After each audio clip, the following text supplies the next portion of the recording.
Everything is fine here on Detention Block AA23, a Star Wars podcast. I'm Mike, here to talk more Ahsoka. So we now have the third, or part 3, of the new Ahsoka series, and it continues to not disappoint. So loving the show, loving what we're getting so far, and I'm very excited to see where the show takes us. It's been a great ride. I think that's the best way to put it right now. It's been a fun ride, a very exciting ride.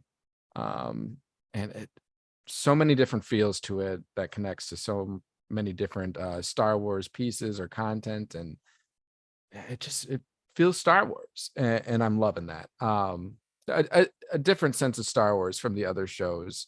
So yeah, I should not say we, but I will be talking some Ahsoka. So there will be spoilers in this if you have not seen part 3 yet. Go watch it. It's titled Time to Fly. So yeah, go watch it, put us on pause, and then come pick us up afterwards and hear what I have to say on the episode. And I was talking to Dustin earlier. He was going to jump on, but timing got a little tight. So we had our draft. We had a fantasy football draft today. So we were kind of talking as that draft was taking place, and we were planning. The draft was at 8 p.m. Central, and we were planning on doing a quick little recording afterwards. Needless to say, that ended up not happening. His little one was getting a little ornery, so it was a little challenging to get him to bed. So he had to take priority in that. But it is late right now. It is very late. I'm not even going to say what time it is, but so I'm going to make this a quick one. A lot's been going on right now, so I'm going to be going on a trip out west to Wyoming to go see Grand Teton National Park and Yellowstone National Park. My family and I, we do this trip like almost every other year. My mom's originally from Wyoming, so we like to visit out there often. So leaving on Friday, which is in 2 days. Tomorrow, Thursday, is the Gopher home opener football game. So my wife and I and Jackson, my 10-week-old son, will be going to his first football game. So that will be taking our evening. I had to pack this evening, get prepared for that. So yeah, just a lot of things going on.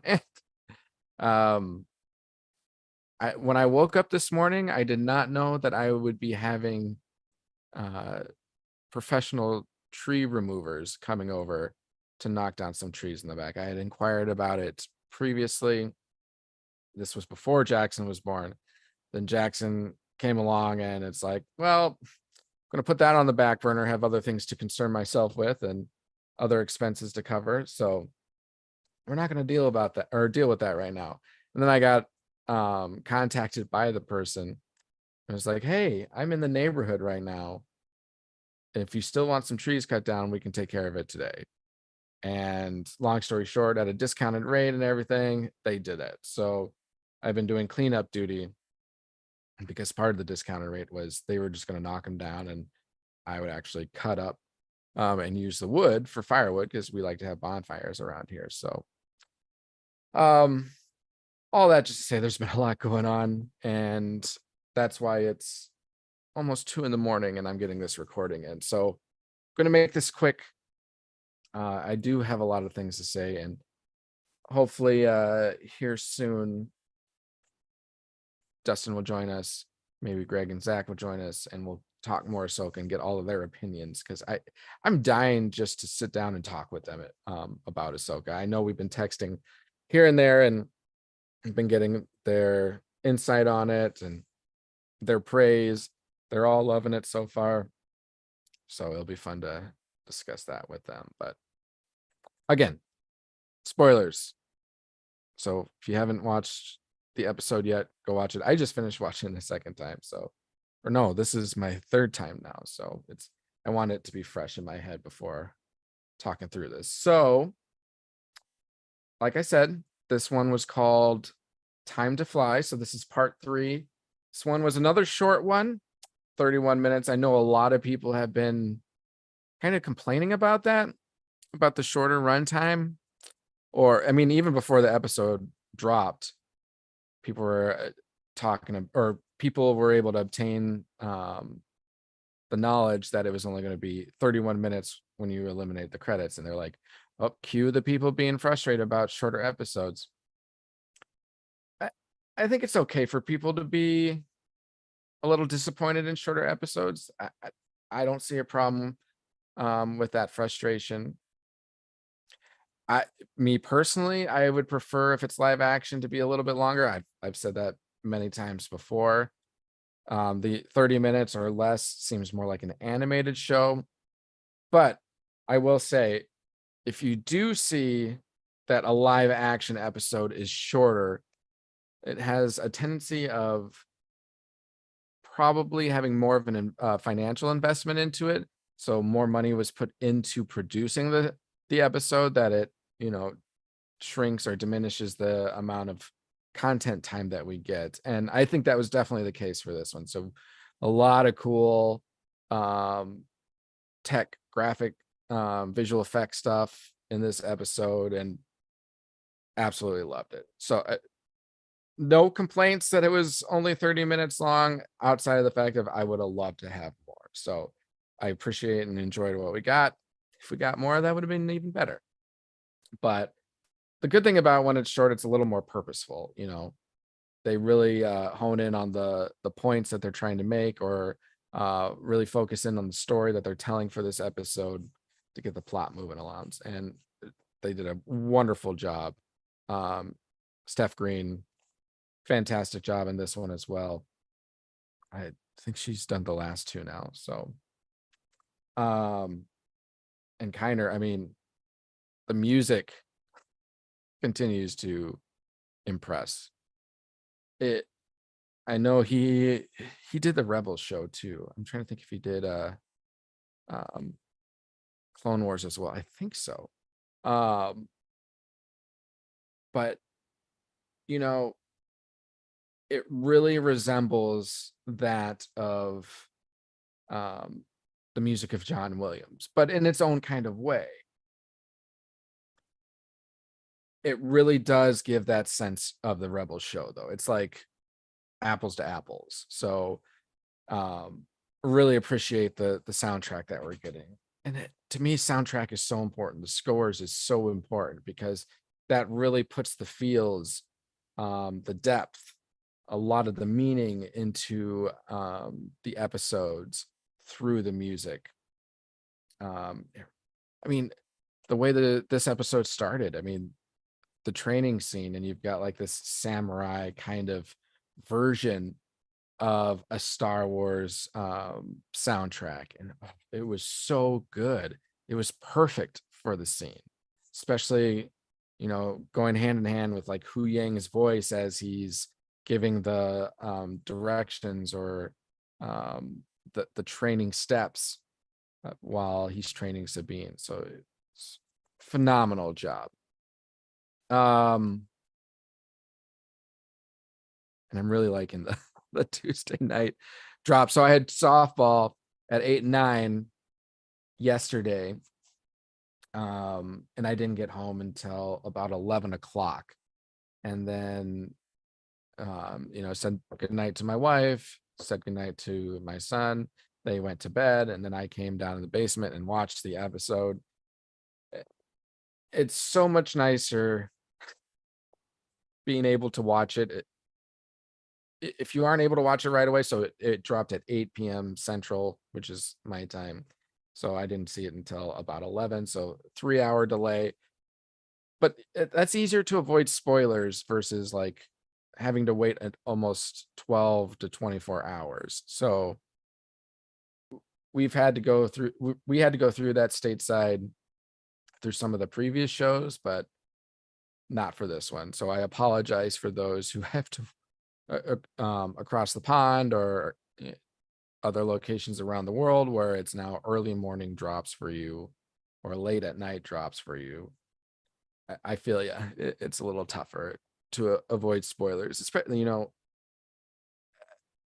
I'm I'll admit I'm addicted to social media one way or another. I'm not like hardcore social media, but like the first thing I usually do when I wake up in the morning, I look at my phone, and if I have any notifications on Facebook or Instagram or Twitter or X, I will check them out. So when I open those platforms, then I open the risk of getting spoiled on something. So I'm glad it's easier for me to avoid that now.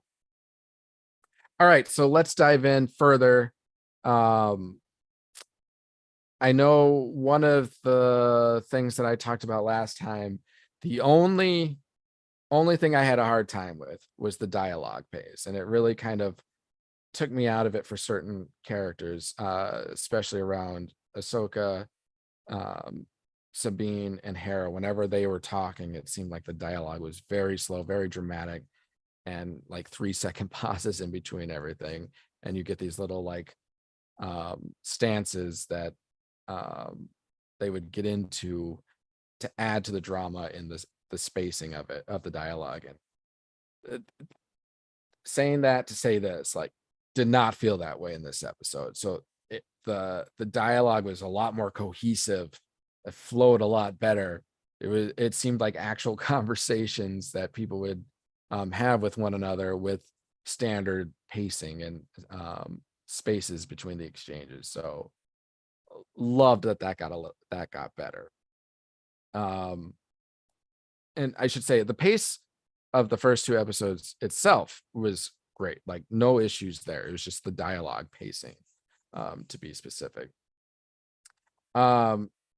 Natasha continues to shine portraying Sabine. Like, couldn't have casted a better actress for her. Every scene with her, every action, everything she says, the personality, it's so in tune with who I envisioned Sabine from Rebels if they were brought to live action. So the other thing, David Tennant's continued performance of Huang. Wow, struggling saying that. It also is something that continues to get better and better with each episode. Not that it was not good in the first place, because Hu Yang and David's portrayal of that is phenomenal. Even back to the animated series. But I'm really enjoying the character more the more we get of him. And just the fact that he's a 25,000-year-old droid, I mean, that makes him the longest or the character that's been around that's canon the longest. So he's the oldest character we know of in Star Wars that we've seen in live action. So, and in the animated series. So that's important. That's huge. And I love that the voice, it's like a duo voice. You've got almost kind of a mechanical David's voice, and then very subtle in the background, it's almost like this darker, deep, muffled, robotic voice. And just the way they like contrast with each other, it's pretty cool. It's just pretty badass. So I'm gonna continue to praise that character. And it helps that he's witty, he's unintentionally humorous. Like, he's hilarious, and he's not even trying to be. He's just like, he just tells it as it is. He just tells the facts. Like in this episode, Ahsoka's talking with Hu Yang and in the training, and Ahsoka's like, something along the lines of, she's not ready. And then Hu Yang's response was like, oh, that's for sure. Or going back to the previous episodes, like him saying, out of all the Jedi Padawans that I've ever trained or dealt with, which if he's 25,000 years old, that's quite a bit. He's like, you more or less, he's like, you're the worst of all of them when it comes to your abilities with the Force. So like, and it's just a droid. stating as it is. He's not trying to be mean or anything, but it's just factual. It's kind of like how Balin was in that exchange about it being a shame to hunt down and kill Ahsoka. And then Morgan was like, what sympathetic or something like that. And he's like, fact. So it's kind of the same thing with Hugh Yang right there. It's like, I'm just telling the facts. All right, so let's kind of go through this. So it opens up with a training session, and we first see Hugh Yang is sparring with Sabine. Hugh Yang's got these like cool little, they kind of look like airplane light stick type things, but they're training sticks, and it's kind of this light that gets emitted from them, kind of like a lightsaber, but like a lot softer. And it tracks like where she's Sabine is making her strike. So I thought that was a pretty cool instrument. I don't think we've seen that before. And he's got 4 of them, so he's almost like General Grievous, this situation here. So pretty cool. And then Ahsoka comes in and has Sabine spar with her, and she gives Sabine a helmet and says, wear this, trying to get her in tune with the Force a little more. So again, she's officially the Padawan. That's how part 2 ends, saying, let's, head out, Padawan. So Ahsoka is once again training Sabine, which includes aspects of the Force. So she gives her the helmet. I'm like, all right, let's practice without you being able to see, because she wants to teach her how to see without seeing. And to do that, she's going to have to channel the Force. Now she knows that she's not quite as Force sensitive as Ahsoka herself or other Jedi, but she states that, the Force is in all of us, and we've seen that many times. And I think it's an interesting aspect of the Force, because we most see that in Chirrut Inway from Rogue One. So he's someone that is not necessarily Force sensitive or uses the Force, but he's in tune with the Force, and he's blind, but he's still able to fight stormtroopers and defend himself and spar and everything with his enemies by, again, being in tune with the Force. And a lot of that is through listening and being mindful of the surroundings. And that's really what Ahsoka hones in on in training Sabine in this episode. And Sabine is clearly struggling at first. She's just kind of, swaying randomly wherever. But then as the episode goes on, you see her get a little more focus, and she starts defending some of the strikes that Ahsoka is putting on her. So very cool. And again, this is when that samurai music is going, and it just adds so much to it. When I was watching this, I was really getting A New Hope vibes, and I thought that was awesome. Like, to me, that Ahsoka was like Kenobi, Sabine was like Luke, going back to them on the Millennium Falcon, when Kenobi gives him the helmet and puts the blast shield down, and Luke's like, well, how am I supposed to see you with the blast shield down? And he's like, you use the Force. And I think Sabine said something very similar to that, like, how am I supposed to see? So a lot of A New Hope vibes in this.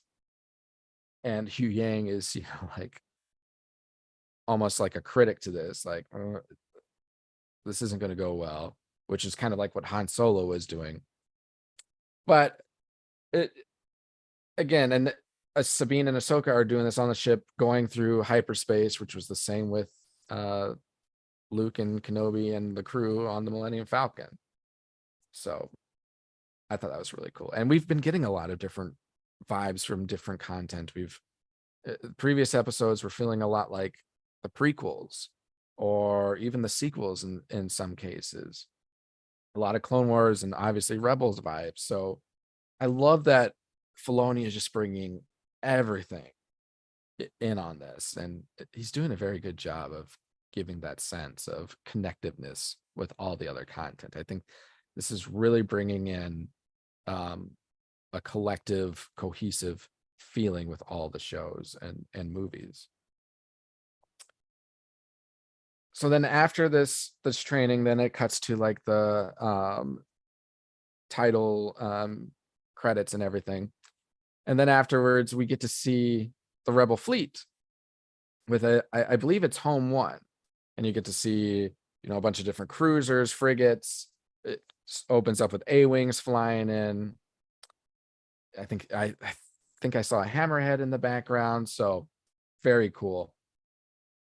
And we go in on the ship, and Hera ends up coming in, and well, she's already been there, but she goes and she talks with Chancellor Mon Mothma and some senators. And I thought that was a really cool scene. We bring in Mon Mothma, so we've seen her in some of the other shows we've gotten recently, so tying her in here. Now, one of the things that I thought was super cool in talking about tying other shows, if you have seen the Resistance show, it paid off for you with this, because you got to see a character we're familiar with from the Resistance show, and that's Senator, I believe it's Zano, how you pronounce it, and he's the senator of Hosnian Prime, and he is significant because he is the father of Kazuda, who is the main protagonist from Star Wars Resistance. So you kind of follow his adventures in that story, but you do get to see his dad in it and everything. So kind of cool that we got a tie-in there. I think that's the first live action tie-in we've had with that show. So awesome. Very cool. I know I tweeted that right away after seeing that. I'm like, finally watching the Resistance paid off. Nothing against Resistance. It's just not, that show, I don't think it was necessarily targeted to my age or anything, but I still enjoyed it. Just not my favorite content, but it was cool seeing a little tie-in here. So here is talking to them, essentially wanting aid and warning Mon Mothma and the senators of Grand Admiral Thrawn, thinking that he's still alive, and she essentially wants to prevent another war. And Senator Zano kind of challenges Hera on this request. He's like, you want to pursue this potential possibility of Grand Admiral Thrawn because you want to gain resources in your efforts to find Ezra. So it kind of a means to an end type of a thing, trying to take advantage of the situation to find what she wants, which is Ezra, which is true. But at the same time, Hera is also being sincere in terms of like, I strongly believe Grand Admiral Thrawn is still alive, and we need to do something about this before anything happens. But it was kind of cool. I think some of my favorite lines from this episode were in this exchange, because when he challenges her, he's like, or Sabine challenges back and was like, did you fight in the war? Or did you just sit back and, wait till whatever side wins? And it was a strong burn. And you could see like the other senators and Mon Mothma were like feeling a sense of awkwardness for her standing up to him one way or another. And then Mon Mothma interjects and is like, Hera, give me time. Let me talk with the senators and see what we can do. And Hera, she's like, okay, that sounds good. That's reasonable. But we learn later that it's to no avail. because when Hera then talks with Ahsoka and Sabine, she reveals that you guys are on your own on this one. And Sabine's like, what? Excuse me? That's not a good idea. But anyways, but we also get to see Jason Syndulla in this episode, which that answers some questions. I know I threw out, I think it was last time, a theory about Marok being Jason Syndulla. Not that I actually thought that. I think there's other options that I would put my money on. But I thought I was like conspiracy theory on this, and it was just fun to kind of dive into it. But nope, Jason Syndulla, he's not Marok, he's not an Inquisitor. He is on board the cruiser with Hera. And it's kind of funny because he's jealous that he finds out that Sabine is going to be training under Ahsoka again, and he is super jealous about that. And he's like, one day I want to be a Jedi. And I thought that was pretty cool. Like, is that foreshadowing? Are we going to eventually see, probably not in this show, but in things to come? Oh, I just looked over and Hu Yang was on my screen. I was like, oh, cool. So is that foreshadowing? Are we going to see that in other future content, future shows or movies? The other thing I was thinking is like, is it a future student of Luke? Going to more conspiracy theories. Is he there when Ben is training? Does he end up being like a Knight of Ren? So many different possibilities. So, I mean, we know Ahsoka encounters Luke, so you would have to think that if Jason Syndulla does pursue becoming a Jedi because his father Kanan was a Jedi, you would think that would take him through Luke Skywalker. So we're just gonna have to see. So then yes, Hera tells Ahsoka and Sabine and Hu Yang the news about the fleet not joining to help. And then as they're talking about this, the transmission of Hera kind of like breaks up and they lose connection with her as they enter the Deneb system. And I think it was Hu Yang was like, the system is being jammed of communications. So Ahsoka's like, all right, let's jump out of hyperspace and let's keep a distance away from the planet. And so has being questions about that. And then Ahsoka is like, it's Jedi protocol. And then Hu Yang is like, well, I guess that's right. I just think it's interesting that Ahsoka is following Jedi protocol. But I think that was just kind of a jab because I think Hu Yang used Jedi protocol against her earlier, but either way. So they jump out of hyperspace and they are able to see this structure, this ring that's being built. And Hu Yang says, and I think everyone else was thinking this as they were seeing it, is that it appears to be a large hyperspace ring, like what you use to jump into hyperspace.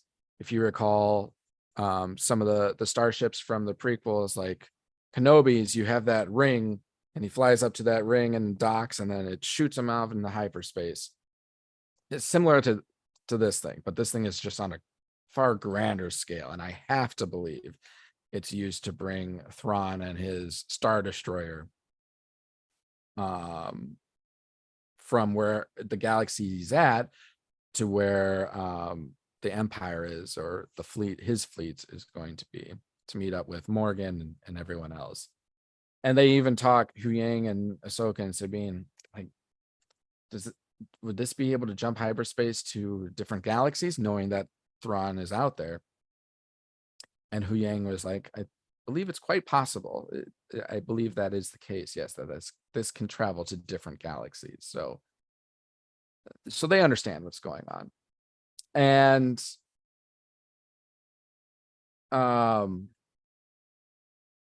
as they're kind of analyzing the structure and this whole situation, 6 fighters approach and start engaging with them. And one of the fighters is Shin, one of the fighters is Marak, and then 4 other soldiers that are, or it's not soldiers, 4 other pilots that are part of their crew, whatever their crew is. And I thought this was kind of a pretty cool fight. Okay, so I can't reiterate enough. I love space battles. I love saber fights. I love the physical fighting conflicts that we see in Star Wars movies and shows. I always say, like, it's Star Wars, so wars or fighting is part of the I don't want to say expectation, but part of the major plot in these movies, and it's just fun to see those types of conflicts. You think of Star Trek, like the word Trek, that's an adventure, exploring and everything. And I think that's more the purpose of that show, is exploration. Star Wars, it's about conflict. It's about politics is part of that too. It's about fighting. And obviously it's about the Force and everything, but just Star Wars, it's about battles, and I love battles. And this was that. And again, this is very resemblant of A New Hope, in my opinion, because you have those TIE fighters that engage the Millennium Falcon. So very similar feeling here, except there's 6 of these ships instead of 4. But it reminded me a lot of World War II dogfighting. And that's what I thought was really cool, because the ships do look old. They don't look too intimidating.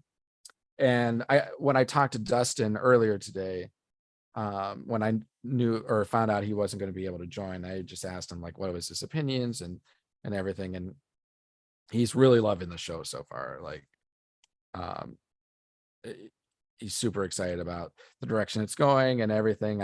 When we were watching the first ones together, he was in his text just very excited. But he did say that his one complaint on this episode was he thought the ships looked strange, and the sound of the gunfire was even more odd, sounded kind of weak. And I can see that. At the same time, though, I think it plays into the state of the state for these characters. Like, the Empire is already kind of in shambles right now, and you've got these 2 Dark Force wielders that are kind of helping out a Night Sister, more or less, or a survivor, as she says, bring back a main general and some of the military, but they're not there yet. They're rebuilding. So you kind of got this ragtag crew, which the ships strongly resemble that. But I think Dave Filoni wanted to bring out kind of this World War II feeling as well. And the sound of those lasers really sounded like old time fighter planes from World War II. Like that's really what it reminded me. And even the motions and where we were in the cockpit as they were approaching Ahsoka's ship, like, very resemblant in World War II. And even the turret that Sabine's in, it's double barreled and just has that same World War II sense of feeling. So Ahsoka tells Sabine, okay, go to the gun turret, start shooting them, and Ahsoka's going to be piloting the ship. And as they're trying to fend them off, they're not doing that good of a job. Sabine keeps missing. So I think the camera kind of focuses on Ahsoka, and she's like thinking. You can tell she's in thought. And I think what she's thinking is, like, if we want to get out of this, we need to team up. We need to be a better partnership. And this kind of just goes into the training of master and apprentice. And Ahsoka has got to kind of let go and trust Sabine. So Ahsoka's like, all right, tell me what you need. Meaning, she's going to let Sabine kind of control the situation. She's going to have Sabine call out, like, directions or whatnot. Like, tell me what you do, what you need to succeed, and I'll follow you. And when they make that transition, then Sabine shoots down 3 of the ships. So obviously it's working. So partnering up, you're going to do a lot better. So trust one another goes a lot further. So they shoot down the 3 of them, and Hu Yang is like, we need to get closer to the turret because he's trying to collect data off of it, and he's downloading or something like that. And he's like, we're getting closer, I need a little more time. And as they're getting closer, there's defense on the ring. And there's a defense system, and those defense systems engage, and it's being commanded by Morgan Elsbeth. So they start fire. The ring starts firing on Ahsoka's ship, and as they get closer and closer, and as soon as he finishes his data retrieval, they kind of get shot down, but they don't get destroyed. The ship just kind of loses power, is out of commission, and they're just like a sitting duck right now. And Sabine and Ahsoka are okay, and they're moving around, but Hu Yang loses power as well. Some kind of shortage that took place throughout the ship. And Ahsoka tells Sabine to work on the ship, fix it. I'll go take care of the ship or the fighters. So she literally walks out of the ship, is standing on the ship out in space. And when this was first going on, I was like, this is a little much. Like, her out on the ship in space, defending gunfire from spaceships. Like, but then I thought about it a little more. I'm like, well, we have seen this before. We've seen this in Clone Wars. I believe we've seen it in Rebels. Well, at least Ezra's writing space whales and, fighting off ships. So it's nothing new. And when I realized that, I'm like, okay, well, I'm okay with that. I guess it's fine. It's a little over the top. It's Star Wars. Star Wars is known for being over the top, and that's part of the fun of it. So it's okay. We don't have to follow or abide by the laws of physics in our real world and everything for this. The only thing it does make me want, like, so are spaceship guns and lasers any more powerful than like blaster rifles? Obvious answer, yes. But why is it, if you have a lightsaber, does it matter how large the laser bolts are? Like, does it still defend it? I guess so. But it's just interesting when you see like carbon scoring on starfighter ships or whatnot. Like, they're huge blaster scoring on there. So you would think if she got, even if she defended one, it would like blast her up somewhere or something. Just thoughts that go through my mind. Either way. So yeah, a little over the top, but it was kind of fun. It just looked a bit odd. And I think this is the case because I think such scenes probably work better in animation.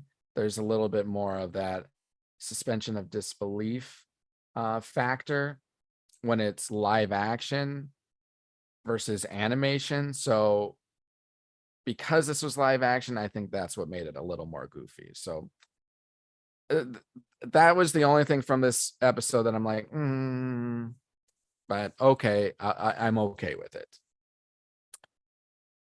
All right, so moving on from that. Oh, okay. So then in this action, Ahsoka is able to take down one more ship. She like as it's approaching and firing upon her, she's able to jump and like slice off the wing or something like that. But in doing so, she kind of starts drifting away because she jumped off the ship. So then Sabine thought she was gone, and she's like, Ahsoka. And then Ahsoka clocks in and is like, I'm here. Can you pick me up? And you just see her kind of like floating off, and oh, okay. And luckily Ahsoka's ship kind of like spins or turns, so the wings of it. So Sabine kind of used that to get Ahsoka back and get her in the ship. And then so now it's just Shin and Maruk starships are still around. And Ahsoka, Sabine, Huyang, they're able to get the obviously they were able to get the ship back up and running again, and they kind of flee the scene, head towards the planet. They're like, we need to get out of here. So they take cover within the forest of the planet, shut down the power just to kind of hide and not get detected. And you see Shin and Maruk's fighters fly over, so they've evaded the threat. And just kind of long story short, to wrap the rest of it up, the episode ends with Balin telling his crew, which is it's more people or more they were humanoid. I don't know if they're alien or if they're humans or whatnot, but if I recall, he's like, all right, go find them and eliminate them. And then the episode kind of, that's where the episode ends. Cue ending credits and everything. So again, a fun episode. I was really enjoying it from start to finish. Oh, and man, the credits. I love that we have a credit scene now. Like, that is super cool. It really gives me Game of Thrones vibes, especially like because it's showing all the different planets that like correlates to the map and the direction to get to this other galaxy. And it really reminded me of Game of Thrones in the title credits or the opening credits where you see all the kingdoms and stuff like that. So a very cool addition that we get for this show. So yeah, that's part 3. Time to Fly. I hope if you're listening to me, you've seen it. So if you haven't and you don't mind spoilers, then go watch it now and enjoy your ride. But I'm curious, what is everyone else thinking about this show? What direction do you think this where do you think the show is taking us? Do you think World Between Worlds is going to be a part of it? Is it just going to focus on Thrawn? What's going to happen? Who is Maruk?